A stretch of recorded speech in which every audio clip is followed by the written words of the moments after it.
नमस्कार दोस्तों, मेरा नाम है विमल सिंह। बालाजी स्टडी अड्डा में आपका स्वागत है। सुपर टेट 2022 कंप्लीट कोर्स करा रहे हैं हम आपको। तो 42 नंबर की क्लास हमने से पहले देखी थी, अम्ल क्षार और लवण, थ्योरी प्रश्न दोनों चीजें साइड में पिछला वाला वीडियो आपको मिल जाएगा। आज हम क्लास नंबर 43 के अंतर्गत इसी का ही सेकंड पार्ट जो है वो देखेंगे, जिसमें हम थ्योरी जो रह गई है वो कंप्लीट कर देंगे और प्रश्न की प्रैक्टिस भी करेंगे। तो ये आपका पूरा कोर्स है। अम्ल क्षार लवण टॉपिक चल रहा है। इससे पहले की सारी चीजें देख चुके हैं ऑलरेडी हम। कंप्लीट प्लेलिस्ट डिस्क्रिप्शन में साइंस सुपरटेट नाम से मिल जाएगी, प्लेलिस्ट में भी मिल जाएगी। फिर भी ना मिले तो कमेंट कर दीजिएगा, वहां से मैं आपको प्रोवाइड करा दूंगा। तो अम्ल क्षार लवण हमने सारी बेसिक चीजें समझ ली थी। मैंने कहा था इस वाली क्लास में कुछ अम्ल या क्षार या कुछ लवण जो हैं उनके क्या रासायनिक सूत्र हैं, क्या उनका नाम है, क्या उनके कार्य हैं, ये सारी चीजें हम देखेंगे। तो सबसे पहला है सल्फ्यूरिक अम्ल। सबसे पहले आपको ये पता होना चाहिए सल्फ्यूरिक अम्ल जो है इसका रासायनिक सूत्र क्या होता है। तो ये होता है H2SO4। H2SO4 ये होता है इसका रासायनिक सूत्र। इसका व्यापारिक नाम क्या है? तो इसका व्यापारिक नाम है गंधक का अम्ल। आपसे क्वेश्चन जो है अधिकतर इसके व्यापारिक नाम से ही जो है वो पूछे जाते हैं कि इसका नाम लिखा होगा जैसे गंधक का अम्ल, तो इसका क्या सूत्र होता है या इसका क्या नाम होता है, इस प्रकार से। तो गंधक का अम्ल इसी को कहते हैं, सल्फ्यूरिक अम्ल को। अगर बात करें इसका औद्योगिक उपयोग है, देखिए घरेलू उपयोग होता है, एक औद्योगिक उपयोग होता है। तो इसका कोई ऐसा खास घरेलू उपयोग नहीं होता है, इसका औद्योगिक उपयोग होता है। जैसे उर्वरक है, जैसे अमोनियम सल्फेट है, उसके निर्माण में। तो अमोनियम सल्फेट जो कि एक उर्वरक होता है उसके निर्माण में होता है। बैटरियों के निर्माण में इसका यूज होता है। और रंग हो गया, कागज हो गया, कपड़ा आदि उद्योगों में भी सल्फ्यूरिक अम्ल का यूज किया जाता है। दूसरा आपका है नाइट्रिक अम्ल। नाइट्रिक अम्ल का सूत्र आपका होता है HNO3। तो HNO3 नाइट्रिक अम्ल को कहते हैं, रासायनिक सूत्र होता है। और व्यापारिक नाम इसका क्या है? तो सोरे का अम्ल इसको जो है वो कहा जाता है, सोरे का अम्ल। ये इसका जो नाम है वो व्यापारिक नाम है। इसका क्या जो है आपका यूज होता है? तो इसका भी औद्योगिक दृष्टि से ही उपयोग होता है। तो इसका उपयोग अम्लराज बनाने में होता है। सबसे ज्यादा पूछा ये जाता है अम्लराज, तो ये चीज ध्यान रखिएगा, इसके औद्योगिक उपयोग की दृष्टि से अम्लराज बनाने में इसका जो है वो यूज किया जाता है। इसके अलावा अगर बात करें तो अमोनियम जो नाइट्रेट है उसमें भी इसका यूज किया जाता है। उर्वरक के निर्माण में इसका यूज किया जाता है। और सोने चांदी आदि को शुद्ध करने में भी इसका यूज जो है वो किया जाता है। तो नाइट्रिक अम्ल ये सभी आपके यहाँ पर इसके औद्योगिक दृष्टि से उपयोग हो जाएंगे। इसके अलावा एक उपयोग और है इसका, जो पटाखे हैं इसके उद्योग में, या कह सकते हैं जो अन्य विस्फोटक होते हैं उनमें भी। अन्य विस्फोटक में कौन से? जैसे आपका एक TNT विस्फोटक होता है, डायनामाइट का नाम आपने सुना होगा। तो ये सभी बनाने में, अन्य विस्फोटक बनाने में जो है इसका यूज किया जाता है। तो एक तो ये विस्फोटक वाला पॉइंट हो गया इंपॉर्टेंट, और एक आपका अम्लराज का हो गया। इन दोनों को अलग से याद रखिएगा। तीसरा है आपका हाइड्रोक्लोरिक अम्ल। सूत्र क्या होता है? HCl होता है हाइड्रोक्लोरिक अम्ल। HCl जो है इसे कहा जाता है नमक का अम्ल। इसे क्या कहा जाता है? नमक का अम्ल। और इसका यूज कहाँ किया जाता है? तो ये होता है एकदम तेजाब टाइप का। इसका यूज किया जाता है टॉयलेट की सफाई में। तो ये घरेलू उपयोग के आधार पर इसका यूज किया जाता है। और उद्योगों में भी इसका यूज किया जाता है, जैसे क्लोरीन के निर्माण में, नमक के शोधन में भी इसका यूज किया जाता है। तो ये इसका दोनों आधार पर उपयोग हो जाएगा। एसिटिक अम्ल का सूत्र होता है CH3COOH। क्या होता है? CH3COOH। और एसिटिक अम्ल जो है इसका जो नाम होता है वो होता है सिरका। व्यापारिक नाम जिसको हम कहते हैं सिरका जो है, डायरेक्ट ऐसे पूछा जाता है सिरका जो है इसका क्या नाम होता है, इसका रासायनिक सूत्र क्या होता है। इस तरीके से यूज कहाँ किया जाता है? सिरका तो आप सभी जानते हैं, अचार बनाने में यूज किया जाता है, दवा में भी इसका यूज किया जाता है। तो ये तो इसके यूज हो जाते हैं घरेलू उपयोग के आधार पर। अगर बात करें उद्योगों के आधार पर तो इसका यूज सेलुलोज एसिटेट जो है, जिसको हम फोटो फिल्म कहते हैं, फोटो फिल्म के निर्माण में इसका यूज होता है। और साथ ही साथ सफेदा बनाने में भी इसका यूज जो है वो होता है। आगे बात करते हैं, कुछ और हैं आपके। Sodium hydroxide. सोडियम हाइड्रोक्साइड जो है इसका सूत्र होता है Na। आपका है सोडियम, और हाइड्रोक्साइड के लिए हम यूज करते हैं OH। तो सोडियम हाइड्रोक्साइड NaOH होता है। इसका जो व्यापारिक नाम होता है वो होता है कास्टिक सोडा। ये जो है कास्टिक सोडा डायरेक्ट ऐसे बहुत पूछे जाते हैं कि कास्टिक सोडा का सामान्य या रासायनिक सूत्र क्या होता है, या इसका जो है ये सोडियम हाइड्रोक्साइड दे रखा है, ऐसे ही 4 नाम दे रखे होते हैं, उनमें नाम पूछ लिया जाता है। तो ये जरूर आपको याद रखना है कि कास्टिक सोडा कहते किसको है, सोडियम हाइड्रोक्साइड को कहते हैं। कास्टिक सोडा का यूज किया जाता है घरेलू काम में, बर्तनों की सफाई आदि में, और उद्योगों में देखेंगे तो साबुन बनाया जाता है इसके यूज के आधार पर, तो साबुन निर्माण में इसका यूज किया जाता है। फिर बात करते हैं अगले की, जो आपका है कैल्शियम ऑक्साइड। कैल्शियम ऑक्साइड, तो कैल्शियम होता है आपका Ca और ऑक्साइड के लिए आपका O, तो कैल्शियम ऑक्साइड इस टाइप से हो जाएगा। व्यापारिक नाम इसका होता है तो चूना, इसका व्यापारिक नाम जो है वो होता है। घरों की पुताई में चूना यूज होता है, घरेलू उपचार में चूना यूज होता है, बहुत जगह घाव वगैरह हो जाता है, लोग चूना जो है वो रख लेते हैं। बहुत लोग दांत में चूना दबा लेते हैं, जैसे दांत में कुछ दर्द हो रहा है, तो ये सब इसके घरेलू उपयोग है। बेसिकली घरों की पुताई में इसका यूज जो है वो किया जाता है। उद्योगों की दृष्टि से अगर देखें तो इसका यूज अमोनिया निर्माण में किया जाता है, आयरन के निष्कर्षण में किया जाता है, तो ये कुछ इसके उपयोग हैं। अगला है सोडियम क्लोराइड। सोडियम हम कहते हैं Na को, और क्लोराइड हम कहते हैं Cl को, तो NaCl आपका ये बनता है। और ये आपका होता है कॉमन सॉल्ट, जिसको हम नमक कहते हैं, तो NaCl जो है वो होता है आपका कॉमन सॉल्ट। अब कॉमन सॉल्ट की बात करें, इसका यूज भोजन में नमक के रूप में होता है। ORS जो घोल होता है ना, जब आपने पहले ऐड देखा होगा दूरदर्शन पे आता था, तो ORS के घोल में इसका यूज होता है। और अगर इसी का ही उद्योग के आधार पर देखें तो क्लोरीन निर्माण में यूज होता है, और साबुन उद्योग में इसका यूज होता है। अगला देखते हैं चौथा, सोडियम कार्बोनेट। सोडियम कार्बोनेट जो है, अब सोडियम को हम लिखते हैं Na से, और कार्बोनेट को लिखते हैं CO3 से, तो Na2CO3 ये आपका पूरा सूत्र होता है सोडियम कार्बोनेट का। और Na2CO3 जो है, इसका भी नाम बहुत पूछा जाता है, और इसका नाम है धावन सोडा। तो धावन सोडा आपको एकदम रट के रखना है। इससे पहले जो स्टार्टिंग में देखा था हमने, ये कास्टिक सोडा वाला, ये आपको रट के रखना है। इनके लिए नाम पूछे जाते हैं, आपसे धावन सोडा का डायरेक्ट सूत्र पूछ लिया जाएगा तो Na2CO3 होता है, या नाम पूछ लिया जाएगा तो सोडियम कार्बोनेट जो है वो होता है। अब क्या काम होता है धावन सोडा का, तो कपड़ों की धुलाई में इसका यूज होता है। जब धावन सोडा है नाम में, तो आसानी से आप याद रख सकते हैं। उद्योगों की दृष्टि से तो जल की कठोरता दूर करने में यूज किया जाता है इसका, कांच के निर्माण में इसका यूज किया जाता है। लास्ट हमारा है जो कि है सोडियम बाइकार्बोनेट। सोडियम बाइकार्बोनेट जो है, इसका जो सूत्र होता है वो होता है NaHCO3। ये जो है इसका सूत्र होता है NaHCO3। इसका क्या नाम होता है, इसका नाम होता है खाने का सोडा। ये भी आपका बहुत पूछा जाता है, खाने का सोडा। तो आपको बेसिकली यहाँ पर जो मैंने ज्यादा रिपीट होते हैं उनमें 3 बताए हैं, कौन कौन सा, एक धावन सोडा वाला, एक खाने का सोडा वाला, और एक कास्टिक सोडा वाला। इस पेज पे जितने लिखे हुए पूछे और भी जा सकते हैं, पर इनमें तीनों के पूछे जाने के चांसेस सबसे ज्यादा होते हैं। खाने का सोडा जो है, इसका यूज किया जाता है बेकिंग पाउडर बनाने में, जो पेय पदार्थ होते हैं उनके निर्माण में किया जाता है, ब्रेड केक आदि बनाने में किया जाता है, भोजन बनाने में किया जाता है, तो ये सब खाने के सोडा का यूज किया जाता है। नॉर्मली आप भी अगर खाना वगैरह बनाते होंगे तो थोड़ा बहुत सोडा जो है किसी ना किसी चीज में बनाने में आप यूज करते हैं, जैसे मैंने बताया ना केक बनाने में होता है, ब्रेड आदि में, जिससे थोड़ा सा फूल जाए, इसलिए शायद यूज होता है इसका। और अगर बात करें उद्योगों की दृष्टि से, तो सोडियम कार्बोनेट जो है उसके निर्माण में इसका यूज किया जाता है, पाचक पदार्थों के निर्माण में इसका यूज किया जाता है। ऊपर जो हमने सोडियम कार्बोनेट देखा, ये Na2CO3 है, और ये NaHCO3 है, तो सोडियम बाइकार्बोनेट से ही सोडियम कार्बोनेट बनता है, इसीलिए सोडियम कार्बोनेट के निर्माण में भी यूज किया जाता है। तो इतनी सी बेसिक सी चीजें आपको याद रखनी थी। इस चैप्टर में थ्योरी पोर्शन आपका हुआ समाप्त, बाकी हमने पहले इससे वाली क्लास में देख ली थी जो बची कुची थी।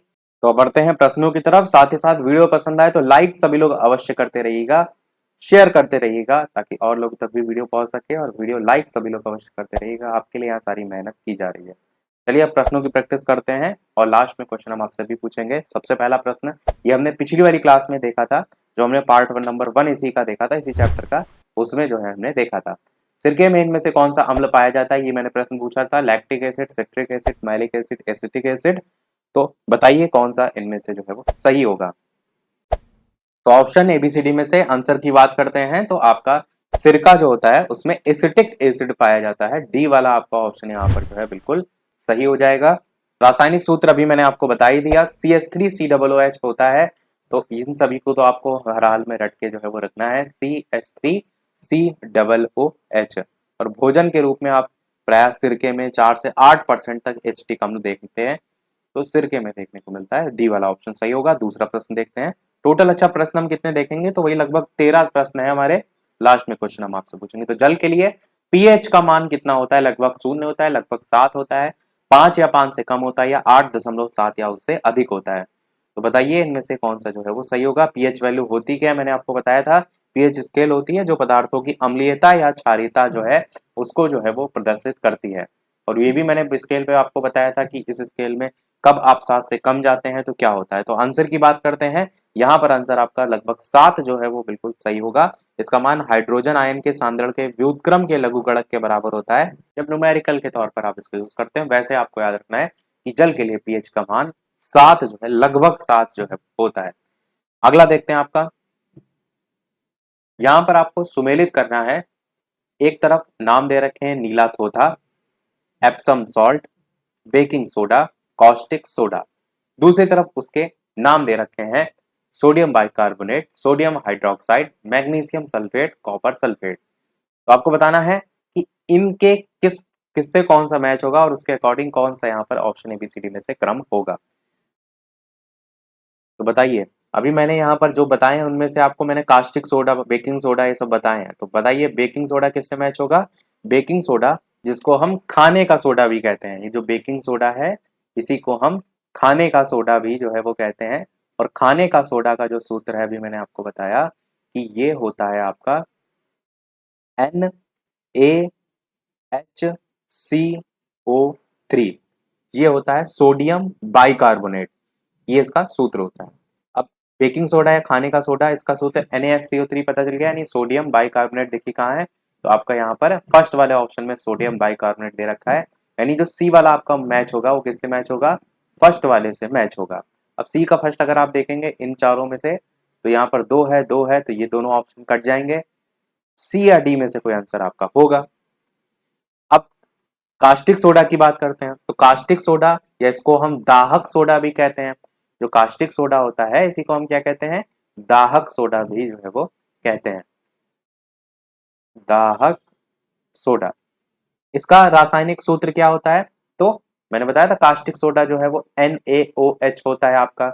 और इसका सूत्र क्या हो जाएगा, NaOH मतलब सोडियम और OH हाइड्रोक्साइड। तो सोडियम हाइड्रोक्साइड से आपका कास्टिक सोडा मैच हो जाएगा। ये डी का सेकंड वाला देखिए, तो सी वाले ऑप्शन में भी डी वाले ऑप्शन में भी है। तो अब आपको ए या बी में से कोई पता होना चाहिए। अब नीला थोथा, ये आपका बेहद ही महत्वपूर्ण है फर्स्ट वाला। इसका आपको नाम भी याद रखना है, इसका सूत्र भी याद रखना है। तो कॉपर सल्फेट इसका सूत्र होता है। तो ये वाला मैच होगा ए वाला किससे, फोर्थ वाले से। ए वाला किससे मैच होगा, फोर्थ वाले से, कॉपर सल्फेट। और इस आधार पर अगर आप आंसर देखेंगे तो ए का फोर्थ केवल और केवल डी वाले ऑप्शन में है, तो डी वाला आपका यहाँ पर आंसर होगा। अब इस चीज को समझिए कि जो कॉपर सल्फेट होता है जिसका जो रासायनिक सूत्र होता है वो क्या होता है, तो CuSO4 5H2O, ये इसका जो है वो रासायनिक सूत्र होता है। और इसका व्यापारिक नाम होता है नीला थोथा, या इसी को ही तूतिया कहा जाता है। मैं यहाँ पर लिख भी देता हूँ कहाँ पर जगह है, यहाँ पर है। इसको क्या कहा जाता है, तूतिया। ता में बड़े ओ की मात्रा, तिया, इस नाम से जो है इसी को जाना जाता है। तो नीला थोथा या तूतिया दोनों में से कुछ भी लिखा देखने को मिल सकता है। इसका नाम जरूर ध्यान रखिएगा। चौथा आपका जो बचा वो एप्सम सॉल्ट बचा। एप्सम सॉल्ट आपका मैग्नीशियम सल्फेट। एक ही ऑप्शन बचा, तो थर्ड वाले से जो है ये मैच हो जाएगा। तो मैग्नीशियम सल्फेट जिसका रासायनिक सूत्र क्या होता है, MgSO4.7H2O। मैग्नीशियम सल्फेट का भी चलिए लिख देते हैं, MgSO4.7H2O। ये इसका जो है वो सूत्र होता है। तो सभी हुए हमारे समाप्त। आंसर फोर्थ वाला हो जाएगा, यानी डी वाला ऑप्शन। पढ़ते हैं अगले प्रश्न 4 की तरफ, कि जब चींटियां काटती हैं तो वे अंतःक्षेपित करती हैं। बताइए ग्लेशियल एसिटिक अम्ल, मेथनॉल, फार्मिक अम्ल, स्टेरिक अम्ल। तो कौन सा चींटियों का जो डंक होता है ऐसे भी करके पूछा जाता है, उनमें कौन सा अम्ल होता है, बस वही आपका आंसर होगा। तो बताइए इन चारों में से आंसर की बात करते हैं, तो आपका फार्मिक एसिड जो है वो होता है, जिसके कारण अगर चींटी काट ले तो थोड़ा सा चुभन टाइप की लगती है। वो चीज यहाँ पर आपसे कहा गया है। तो चींटियां काटती हैं तो वो अंतःक्षेपित करती हैं, तो फार्मिक अम्ल जो है वो करती हैं। पांचवा प्रश्न है आपका, NaHCO3 का रासायनिक सूत्र क्या होता है? बोरेक्स, सिरका, चूना, बेकिंग सोडा। बताइए कौन सा सही होगा। मैंने अभी आपको सभी बताया भी, तो कितनी चीजें आपने ध्यान से सुनी है उसी के आधार पर आपको आंसर देना है। और नहीं अगर याद है, एक बार दोबारा से वीडियो देखिएगा, दोबारा देखिएगा, बार बार देखने मात्र से भी चीजें आपको याद हो जाती हैं। तो आंसर की बात करते हैं, बेकिंग सोडा आपका यहाँ पर जो है वो सही हो जाएगा। बेकिंग सोडा जो है NaHCO3 जो है इसका सूत्र होता है, और इसी को ही हम खाने का सोडा जो है वो कहते हैं। सोडियम बाइकार्बोनेट इसका सूत्र होता है NaHCO3 का। अच्छा, खाने का सोडा के अलावा अगर कहीं नाम मीठा सोडा देखने को मिले तो खाने से संबंधित इसका नाम मीठा सोडा भी जो है वो होता है, वो भी जो है वो ध्यान रखिएगा। या तो खाने का सोडा देखने को नाम मिलता है, या तो मीठा सोडा देखने को मिलता है, या तो फिर डायरेक्ट सोडियम बाइकार्बोनेट देखने को मिलता है जो उसका सूत्र होता है। अच्छा, अगर थोड़ा सा पेपर को और कठिन बना दिया जाए तो IUPAC नाम भी आपसे पूछा जा सकता है। IUPAC जो है नाम अधिकतर आप देखेंगे तो आपके फर्स्ट ईयर इंटर के कोर्स में होता है, IUPAC। इसकी फुल फॉर्म होती है international union of pure applied chemistry. तो इसका Na जो है, इससे आपका नाम बनेगा सोडियम, ये इसका IUPAC नेम है, सोडियम हाइड्रोजन कार्बोनेट, ये जो है इसका IUPAC नेम है। बाकी ये चीज टॉपिक अलग से पढ़ने वाला है, यूपीएससी कोर्स में आपके नहीं दे रखा है, इसलिए अलग से हमने इसको नहीं पढ़ा है।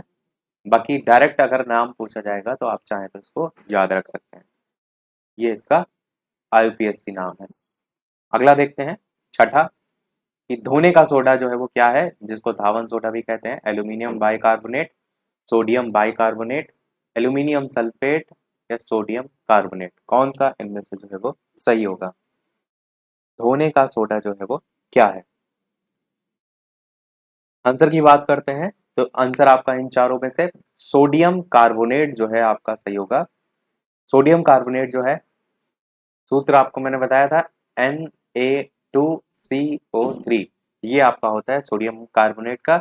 और इसी में देखेंगे तो आप डॉट 10H2O करके भी जो है वो पूरा लिख दिया जाता है, डॉट 10H2O करके, तो इसमें आपको कंफ्यूज नहीं होता है। और इसी को ही धोने का सोडा भी कहते हैं, और इसी को ही धावन सोडा भी जो है वो कहते हैं। तो ये सब इसी के नाम है।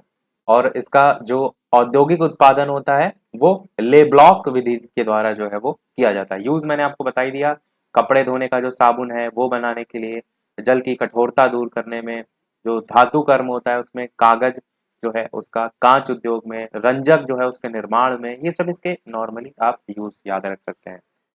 सातवां आपका प्रश्न है कि एक अम्ल डैश लिटमस को डैश में बदल देता है? तो लाल को नीले में बदलता है, हरा जो है उसको पीले में बदलता है, नीला जो है उसको लाल में बदलता है, या फिर पीला जो है उसको लाल में बदलता है। तो मैंने बताया था अम्ल और क्षार दोनों का ही, कि कैसे आप याद रख सकते हैं। अम्ल में लास्ट में ला आ रहा है, और ला से ही आप जोड़कर याद रख सकते हैं कि ये जो लिटमस पेपर होता है उसको जो है वो लाल कर देते हैं। अब लाल करने का मतलब है बाद में आपका यहाँ फिल इन द ब्लैंक में लाल आएगा, और किसको करेंगे? तो हमेशा जो है ये नीले लिटमस पेपर को लाल करते हैं। तो इस प्रकार से आप जो है वो याद रख सकते हैं। बाकी लिटमस पेपर होता कैसे है, देखिए जिन्होंने एक्सपेरिमेंट किया होगा हाई स्कूल इंटर के लेवल पर उनकी केमिस्ट्री लैब वगैरह में, तो उन्होंने देखा होगा। जिन्होंने नहीं देखा है तो इस तरीके से पतली पतली स्ट्रिप टाइप की होती है, देखने में वो कागज की जैसी लगती है पर वो होती कागज की नहीं है। तो ये जो स्ट्रिप होती है यही जो है लिटमस पेपर की तरह होती है। और जो लिटमस पेपर होता है ये आपका बनता कैसे है? तो थैलोफाइटा एक समूह होता है, थैलोफाइटा समूह। आपको मैंने जीवों की दुनिया में सारी चीजें पढ़ाई हैं थ्योरी में। थैलोफाइटा समूह जो है इसके लाइकेन नामक एक पौधा होता है, ये लाइकेन नामक पौधे से जो है वो निकाला जाता है। और इतना सही आपको केवल याद रखना है। और अम्ल जो है, इसमें अगर इसकी पहचान आप देखेंगे तो अम्ल पर जो है, जो जली विलयन होता है इसमें ये नीले को लाल कर देता है। अगर क्षार की बात होगी तो जस्ट अपोजिट लाल को नीला कर देता है। अगला देखते हैं, आठवां प्रश्न, इनमें से किसका पीएच मान 7 होता है? शुद्ध जल H2SO4, सोडियम कार्बोनेट, HCl। बताइए इनमें से कौन सा जो है वो सही होगा? आंसर की बात करते हैं इन चारों में से, तो आपका शुद्ध जल जो है इसके जो पीएच वैल्यू होती है वो आपकी जो है वो 7 होती है, तो ये आपका जो है ऑप्शन सही होगा। पीएच मान एक्चुअल में कोई जो लिक्विड होता है ना उसमें हाइड्रोजन आयन जो होते हैं उनके सांद्रण की माप होती है। यह आपको इतना डिटेल में नहीं याद रखना है, तो सीधे अम्लीयता या क्षारीयता को दर्शाता है, ऐसे ही अपने दिमाग में आप रख सकते हैं। और बाकी चीजें मैंने बताई थी कि अगर 7 जो है इससे कम है तो ये दर्शाता है कि वो द्रव अम्लीय है, अगर वो 7 से ज्यादा है तो ये वो दर्शाता है कि वो अधिक जो है वो क्षारीय प्रकृति का होता है, और उसी से ही हम जो है वो पहचानते हैं। और अगर 7 ही है तो क्या है, 7 में वो दर्शाता है कि वो उदासीन द्रव है। इस प्रकार से चीजें आपके दिमाग में क्लियर होनी चाहिए। 9वां प्रश्न है कि समुद्र के पानी में द्रवीभूत मुख्य जो लक्षण हैं उनकी पहचान कीजिए। Sodium chloride NaCl, sodium sulphate Na2SO4, sodium carbonate CaCO3, potassium sulphate K2SO4। इस प्रकार से 4 नाम दे रखे हैं। आपको बताना है कि इनमें से समुद्र के पानी में द्रवीभूत मुख्य जो लवण हैं वो कौन कौन से हैं। पहला और दूसरा, पहला दूसरा और तीसरा, पहला दूसरा तीसरा और चौथा, या इनमें से कोई नहीं। तो सागरीय लवणता का मतलब क्या होता है, सागरीय लवणता का मतलब होता है सागरीय जल के भार और उसमें जो घुले हुए पदार्थ होते हैं उनका जो भार होता है उसका रेशियो। यहाँ पर आंसर जो है आपका पहला भी, दूसरा भी, तीसरा भी, चौथा भी सब यहाँ पर आ जाएंगे, यानी सी वाला आपका आंसर यहाँ पर जो है बिल्कुल सही होगा। एक परसेंटेज ये भी पूछा जाता है कि समुद्री जो जल होता है उसमें औसत लवणता की मात्रा कितने परसेंट होती है, तो वो जो है वो 35% जो है आपकी होती है। तो ये आपका आंसर यहाँ पर अगर क्वेश्चन पूछा जाए तो आपको याद रखना है। अगला देखते हैं आपका 10वां प्रश्न कि दूध को दही के रूप में खट्टा करना इसका एक उदाहरण है साबुनीकरण का, पोयन, किण्वन, एस्टरीकरण। बताइए इनमें से कौन सा जो है वो सही होगा।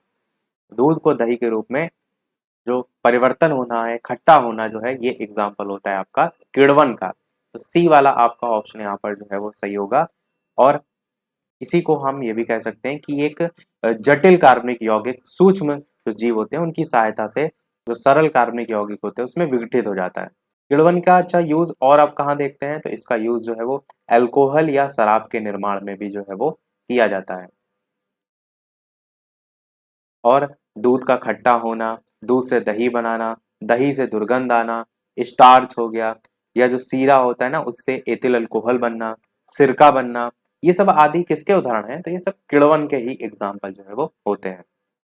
11वां प्रश्न आपका है कि मोटर वाहन की बैटरी में कौन सा अम्ल जो है वो यूज किया जाता है। HCl, HF, HNO3, H2SO4। बताइए कौन सा जो है वो सही होगा। मोटर वाहनों की गाड़ी में बैटरी में जो है वो कौन सा अम्ल यूज किया जाता है। आंसर की बात करते हैं तो H2SO4 आपका यहाँ पर जो है वो सही होगा। इसको हम क्या कहते हैं, इसको हम सल्फ्यूरिक एसिड जो है वो कहते हैं, सल्फ्यूरिक अम्ल जो है वो कहते हैं। इसी के ही हम कसीस का तेल भी कहा जाता है। क्या कहा जाता है इसी को, कसीस का तेल। कसीस का तेल, इसी को जो है वो कहा जाता है। और एक तो बैटरी के रूप में है सल्फ्यूरिक अम्ल का यूज, जो मोटर वाहन होते हैं ना उसमें स्टोरेज बैटरी जो है उसके यूज में तो होता है, पर उसके अलावा जो है वो पेट्रोलियम के शुद्धिकरण में भी इसका यूज किया जाता है। तो ये भी आप पॉइंट जो है वो याद रख सकते हैं। अच्छा, चीनी पर अगर सांद्र सल्फ्यूरिक अम्ल ऐसे करके रिएक्शन पूछी जाती है, जो चीनी है इस पर जो है ये सांद्र सल्फ्यूरिक अम्ल जो है इसको डाला जाता है तो क्या प्रभाव देखने को मिलता है, तो झुलस जाती है। ये जो प्रक्रिया होती है इसमें चीनी का निर्जलीकरण जो है वो हो जाता है।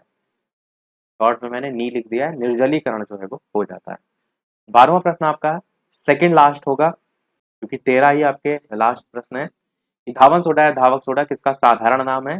Calcium carbonate, sodium carbonate, calcium bicarbonate, sodium bicarbonate. बताइए कौन सा सही होगा। अब तक सभी आपको याद अवश्य हो गए होंगे। आंसर की बात करते हैं तो आपका यहाँ पर सोडियम कार्बोनेट जो है वो आपका सही होगा।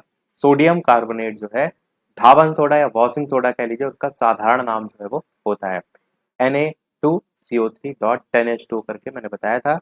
यूज जानते हैं आप इसका, जल का खारापन दूर करने में, पेट्रोलियम को शुद्ध करने में, सीसा, साबुन, कागज, कास्टिक सोडा आदि जो है इनमें उत्पादन में भी होता है। 13 नंबर प्रश्न आपका है कि विट्रियोल का तेल किसे कहा जाता है, और ये हमारा इस वीडियो का लास्ट प्रश्न होगा। इसके बाद एक प्रश्न हम आपसे भी पूछेंगे। साथ ही साथ चैनल पर नए हो तो सब्सक्राइब करके अवश्य सभी जुड़ जाइएगा और लाइक सभी लोग वीडियो को अवश्य करते रहिएगा। तो विट्रियोल का तेल किसे कहा जाता है? पोटेशियम डाइक्रोमेट को, फास्फोरिक एसिड को, कैल्शियम हाइड्रोक्साइड को, सल्फ्यूरिक एसिड को। तो इन चारों में से कौन सा सही होगा बताइए। आंसर की बात करते हैं तो आपका सल्फ्यूरिक एसिड जो है, H2SO4 जिसको हम कहते हैं, इसी को जो है हम विट्रियोल का तेल जो है वो कहते हैं, ऑयल ऑफ विट्रियोल जो है वो कहते हैं।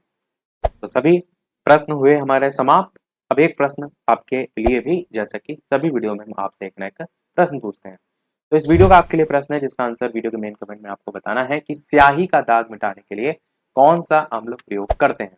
ए ऑप्शन है ऑक्जेलिक अम्ल, बी ऑप्शन है एसिटिक अम्ल, सी ऑप्शन है फॉर्मिक अम्ल और डी ऑप्शन है मैलिक अम्ल। तो इन चारों में से कौन सा सही होगा, अपना आंसर वीडियो के मेन कमेंट में टाइप करके जो है वो बताइएगा। लाइव टाइमिंग दोपहर के 3 बजे और शाम के 8 बजे है, तो लाइव आकर भी वीडियो आप देख सकते हैं, प्रश्नों की प्रैक्टिस कर सकते हैं। तो आज के वीडियो में इतना ही रखते हैं, फिर मिलते हैं अगले वीडियो में कुछ नए प्रश्नों के साथ, नए टॉपिक के साथ। और एक चीज और आपको मैं बता दूं कि ये जो प्रश्न हमने यहाँ पर आपसे पूछा है, ये पिछली वाली क्लास में हमने आपको कराया था, तो अगली वाली क्लास में इसके आंसर की आवश्यकता नहीं है। पिछली वाली क्लास में अगर आपने प्रश्नों को सही से याद किया होगा तो आसानी से आप जो है वो बता लेंगे। अगर नहीं याद किया है तो एक बार पिछली, इससे जस्ट पहले वाली क्लास जाकर के देख लीजिएगा, आंसर जो है ये वाला आपको मिल जाएगा। तो तब तक के लिए नमस्कार, मिलते हैं अगले वीडियो में। Thank you for watching.